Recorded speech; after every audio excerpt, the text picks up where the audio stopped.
The field trip is a short story I wrote and then accelerated into my novel Green and Pleasant Land, 8th Form entry. As a teacher, I suppose I was bound to do one about education, sooner or later. Harry nervously scanned the notice board outside the history department. At first he couldn't find his name. Then he saw it and, yes, he was on the same coach as Izzy.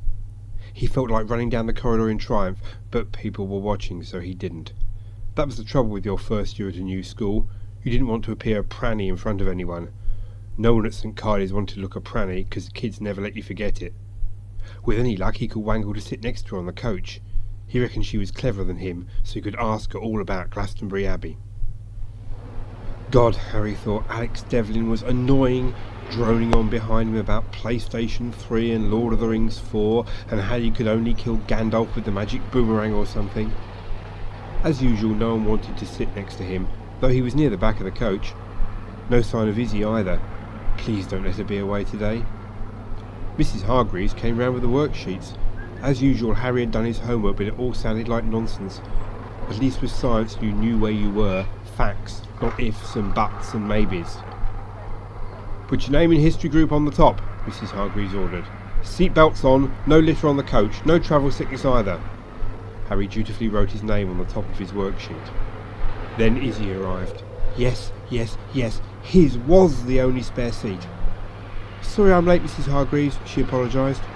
Worksheet, sit, please. The stony response would earn the professional admiration of a Gorgon. Hi, she sat by Harry, aware everybody was looking at her for holding them up. You'd better put your seatbelt on, he smiled. Her tardiness was okay by him, as the coach lurched off towards Glastonbury. Have you read this? Izzy suggested she hadn't the foggiest. I hoped you had, he admitted. Shall we go through it together, before Mrs. Hargreaves finds out? Okay, she smiled, and Harry's heart melted. Which one was Henry VIII? The one with 6 wives, Harry knew. Oh, sure, I've seen the pictures. I bet you're a great artist. I dabble, she blushed. Harry decided Izzy could dabble with him any time. Who'd have ever thought Buff King Howl's ruthless dissolution of the monasteries could be so much fun? Upon arrival at Glastonbury, everyone was split up into different groups to do the tour. Harry knew his luck couldn't hold, and indeed it didn't. He and Izzy were deliberately separated by Mrs. Hargreaves.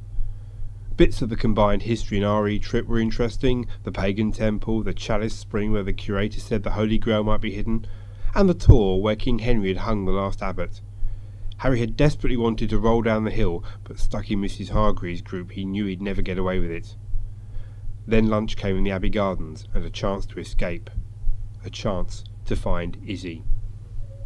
Izzy was actually quite hard to find with so many kids running around, scoffing sandwiches and letting off steam. When he finally found her, she was with her best friends, Katie and Lou, both of whom were on the other coaches.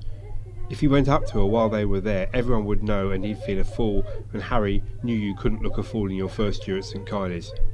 It was the same old problem he'd had since they'd started in September. How could he get her alone without stalking? Then, here on the ancient sacred site of Avalon, God proved he existed. Mrs. Hargreaves press-ganged Katie and Lou to organise a litter collection. Ignoring his group's new game, inflating plastic bags and bursting them, Harry walked a parabola towards Izzy, hoping no one would notice his approach. Unfortunately, just as he got near, she moved away towards the Abbey ruins, and he had to change course, dodging George Garrett, pretending to be a jet plane over Baghdad. His eye on the prize, he saw Izzy stand beneath one of the old medieval arches and looked up at the architecture. Here at last was his chance. Hi, Harry pretended to round the corner by accident. You like old buildings? He slumped against the opposite stone door frame, mirroring her pose. You already know I like art, she smiled, then didn't look at him. Movies too, she watched the litter collection. Glad I didn't get nabbed for that. You get through the worksheet okay? Harry tried to sound diligent. I think I got most of them right. Izzy briefly returned his gaze, then looked away with a flick of her curly blonde hair, but didn't move. I think I need a haircut. Harry ruffled his darker locks. God, crass thing to say. Yeah, maybe. Izzy looked to one side. It looks okay, you know? No, Harry didn't know, but he sure liked to.